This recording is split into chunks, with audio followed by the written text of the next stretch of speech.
सिंध जी तारीख़ ते तहक़ीक़ जे सिलसिले में और सिंधी अवाम दोस्तनि सां मुख़ातिब आहियां। भाउरनि ऐं भेनरुनि खे मुंहिंजे तरफ़ां सलाम पहुचे।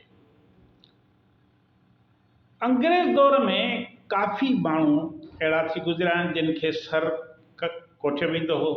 सर अलामा इक़बाल, खान बहादुर कोठियो वेंदो हो, खान साहब कोठियो वेंदो हो।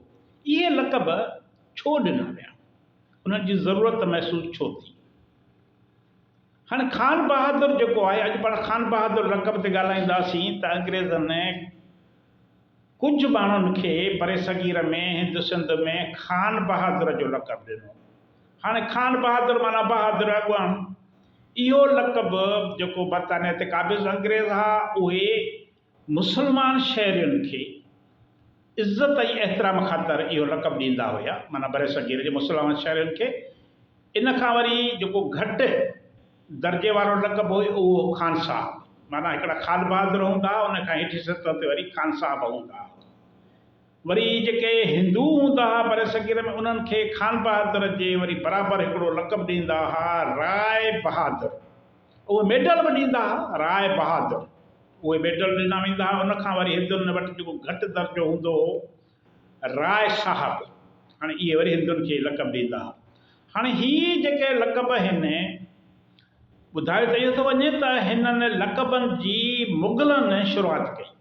जेके बरे सगीर ते क़ाबिज़ हुया मुग़ल हुक्मरान हुया, उन्हनि पंहिंजे वफ़ादारनि खे इहो लक़ब ॾियणु शुरू कया। उन खां पोइ जॾहिं अंग्रेज़ हिते क़ाबिज़ थिया त हुननि पिणु इहो साॻियो तरीक़ो इख़्तियार कयो। पंहिंजे वफ़ादार जेके माण्हू हुया अंग्रेज़नि जा, जेकी हुननि खे हिंदुस्तान ते कब्ज़े करण में मदद मुहैया कंदा हुया, हुननि जे फ़ौजियुनि खे सहूलियतूं ॾींदा हुया, उन्हनि खे इहे लक़ब ॾिना वेंदा हुआ। माना इहे लक़ब हर माण्हूअ खे न मिलंदो, उन माण्हूअ खे मिलंदो जेको अंग्रेज़नि जो वफ़ादार हुजे। वधीक वफ़ादार जेको हूंदो त हुनखे वॾो लक़ब मिलंदो, जेको घटि वफ़ादार हूंदो या घटि हुन जो अंग्रेज़नि लाइ ख़िदमत हूंदियूं, हुनखे घटि लक़ब मिलंदो।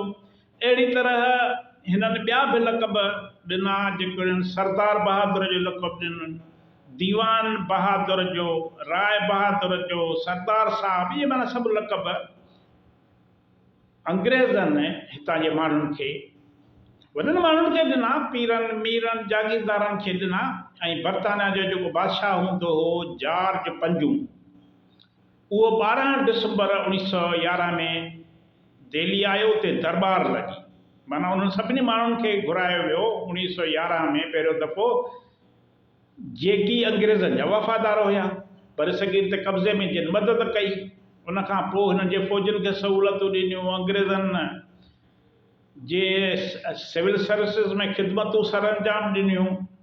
हाणे बरतानिया जो बादशाह जॉर्ज पंजें 12 डिसंबर 1911 में दिल्लीअ में दरबार लॻाई, जंहिंमें हिन खान बहादुर जो ख़िताब जारी करण जो ऐलान कयो त बाबा इहो खान बहादुर जो जेको आहे उहो उन्हनि माण्हुनि खे लक़ब ॾिनो वेंदो जेके इज़त ऐं मुर्तबे जे लाइक़ु हूंदा, माना असल में अंग्रेज़नि जा वफ़ादार हूंदा।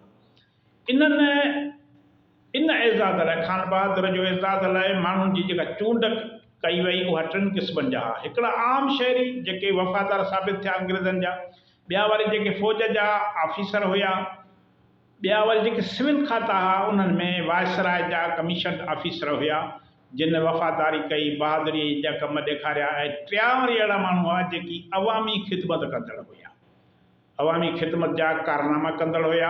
हाणे अहिड़ी तरीक़े सां हिननि इनामनि ॾियण जी जेका शुरूआत अंग्रेज़नि कई, से 1911 माना जनवरी 1912 खां उहो 12 डिसंबर ते दिल्ली में दरबार लॻी।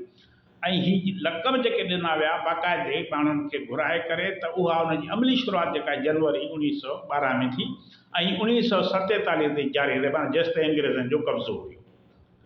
हाणे खान बहादुर जो जेको लक़ब हूंदो हो, उनखे जेको लक़ब माण्हू हासिलु कंदो उनखे मेडल ॾींदा लॻाइण लाइ। उन ते हिकु छकुंडो चिमकंदड़ सितारो ठहियलु हूंदो हो, जंहिंजी मथीं कुंड ते शाही ताज जुड़ियलु हो अंग्रेज़नि। मेडल जे विच में वरी अंग्रेज़ बादशाह जी मूर्त हूंदी हुई। इन मूर्त जा वरी 3 मुख़्तलिफ़ रुख या क़िस्म हूंदा। 1912 खां 1933 ताईं बादशाह जॉर्ज पंजें जो मुंहुं साॼे तरफ़ रखियो वियो। 1933 खां वरी 1936 ताईं साॻे बादशाह जी मूरत जुमो वरी खाॿे तरफ़ कयो वियो। 1936 खां 1947 ताईं जॉर्ज छहें जी तस्वीर लॻाई वई, माना हुनजी मूरत हुन ते मेडल ते लॻाई वई, जंहिंजो मुंहुं वरी साॼे तरफ़ रखियो वियो।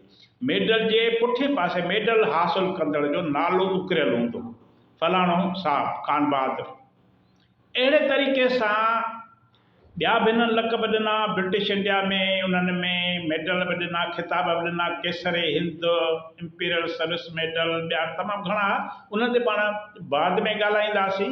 हीउ इतां ई अहम मौज़ू आहे त हिते जिन माण्हुनि खे इहे मेडल ॾिना विया, जेके इनाम इकराम ॾिना विया, ख़िताब ॾिना विया, उन ते माण्हू फ़ख़ुरु कंदा हुया, साईं मां खान बहादुर आहियां, माना मां अंग्रेज़नि जो एॾो वफ़ादार आहियां जो अंग्रेज़नि मूंखे घुराए करे ॻिचीअ में गानो पहिरियों आहे जिन में मेडल लटकियल आहे।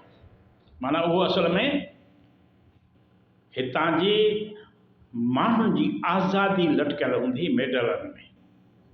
उहे मेडल बादशाह सलामत, अंग्रेज़नि जो जेको बादशाह हुयो उन सां वफ़ादारीअ जो सबूत हूंदा हुआ, ऐं जेको वफ़ादार न रहंदो उन खां मेडल ई वापसि वठंदा, ख़िताब वापसि वठंदा, बाबा तव्हां जेके माण्हू आहियो उहे लाइक़ु न आहियो। माना अंग्रेज़नि जे जेके मापा ऐं मयाण मुक़ररु थियल आहे उन्हनि लाइक़ु न आहियो, इन करे तव्हांखे को बि मेडल जारी न थींदो। ऐं इहो हितां जा माण्हू बर सग़ीर जा ख़ासि करे वॾा माण्हू जेके जागीरदार हूंदा हुआ, ज़मींदार हूंदा हुआ, पैसे ॾोकड़ वारा या अंग्रेज़नि खे रिआयतूं हासिलु कंदड़ हूंदा हुआ, उन्हनि विच में ड्रोड़ लॻल हूंदी हुई। ड्रोड़ इहा हूंदी त कंहिंखे थो मिले, यार मूं वारे भर वारे कंहिं वॾेरे खे त कोन मिलियो, मूं वारे भर वारे कंहिं पीर खे त न मिलियो आहे, इहो त मूंखे मिलणु घुरिजे, छो जो मां अंग्रेज़नि जो वधीक वफ़ादार आहियां, वधीक हामी आहियां, मां अंग्रेज़नि जी फ़ौज खे वधीक सहूलियतूं मुहैया कयां थो। अंग्रेज़ वरी हुननि खां कमु कहिड़ो वठंदा हुआ? उन्हनि देसी माण्हुनि जी, देश धणी जेके माण्हू हूंदा हुया, जेकी आज़ादी जंग विढ़ंदा हुया, जेकी अंग्रेज़नि जे ख़िलाफ़ु हूंदा, अंग्रेज़नि ख़िलाफ़ु तहरीक हलाईंदा हुया, उन्हनि जे नाजाइज़ कब्ज़े खे बर्दाश्त न कंदा हुया, उन्हनि जी हूअ जासूसी कंदा पंहिंजनि इलाइक़नि में। माना उहे जासूसी करे अंग्रेज़नि खे ॿुधाईंदा हुआ त अव्हांजे ख़िलाफ़ु जेको फलाणो खान आहे, जेको तव्हांजे ख़िलाफ़ु वेड़ पियो करे, उहो फलाणे हंधि लिकल आहे या वेठल आहे, ऐं उनजो माउ पीउ भाउ भेण किथे मौजूदु आहिनि। पोइ अंग्रेज़ उन्हनि जे ख़िलाफ़ु इंतकामी कारवायूं कंदा हुया। त माना जिन खे बि इहे लक़ब मिलिया उहे के मोतबर माण्हू कोन हुया। उहे जेकॾहिं हाणे तारीख़ जे हिसाब सां छेद कजे त उहे हिन वतन जे माण्हुनि जा वेरी रहिया, तॾहिं त फ़ख़्र सां ॻाल्हि ऊचो करे हलंदा, साईं मां खान साहब आहियां, खान साहब, खान बहादुर। पर असल में हुननि जी आम माण्हुनि, आज़ादी पसंद जेके माण्हू हुया, तहरीकूं हुयूं, सियासी अॻुवान हुया, सियासी कारकुन हुया, उन्हनि जी ॾाढो टके जी हैसियत हूंदी खान बहादुर जी। इन करे मां इन्हनि जा नाला ईंदड़ वीडियो में खणंदुसि त हिते बर सग़ीर में कहिड़नि न कहिड़नि माण्हुनि खे इहे लक़ब ॾिना विया, जीअं तव्हांखे ख़बर पइजे त अंग्रेज़नि जा हिते केरु वफ़ादार हुया। अंग्रेज़नि जे हिन सॼे कब्ज़े खे मुस्तहकम करण में देसी दलालनि जो कहिड़ो किरदारु हुयो, उन्हनि जा नाला छा हुया, ईंदड़ वीडियो में पाण इन ते बि ॻाल्हाईंदासीं त उहे खान बहादुर, सर खान साहब, इहे सभु केरु हुया। अव्हांजी वॾी वॾी महिरबानी, ईंदड़ वीडियो ताईं इजाज़त ॾी।